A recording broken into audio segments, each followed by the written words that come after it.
Sidra devait, Hanan, sixième montée, dominer son esprit et son cœur.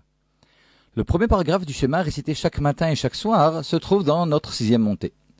On y trouve notamment le verset Ukshartam leot al yadecha va'ayu lotafot beinenecha, tu les attacheras comme signe sur ton bras et ils seront en 4 parchemins sur ta tête. Il s'agit évidemment des tefilines.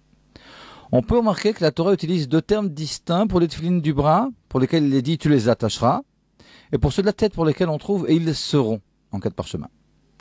Le Shulchan Aruch rapporte que l'intention à avoir lors de la pose des tefilines, dans lesquelles sont appelées l'unicité divine et la sortie d'Égypte, est de soumettre totalement son esprit, donc pour les tefilines de la tête, et son cœur pour les tefilines du bras qui sont posés sur le bras face au cœur.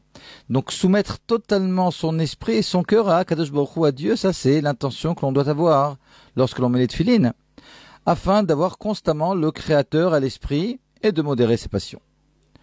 On comprend alors, explique le Rabbi, pourquoi il est dit quant aux tefilines du bras, tu les attacheras, alors que pour les tefilines de la tête, il est dit et ils seront.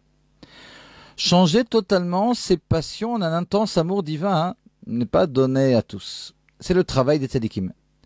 C'est pourquoi on demandera pour les tefilines du bras, donc du cœur, face auquel on les pose, de les attacher, ce qui exprime un travail de contenance, une petite guerre, consistant à ne pas mettre ses passions à application. En ce qui concerne l'esprit, toutefois, celui-ci est totalement dominable. C'est pourquoi on exige de l'homme que cette tefilines soit sur sa tête, ce qui exprime un état constant et stable de domination totale de ses pensées et de son esprit.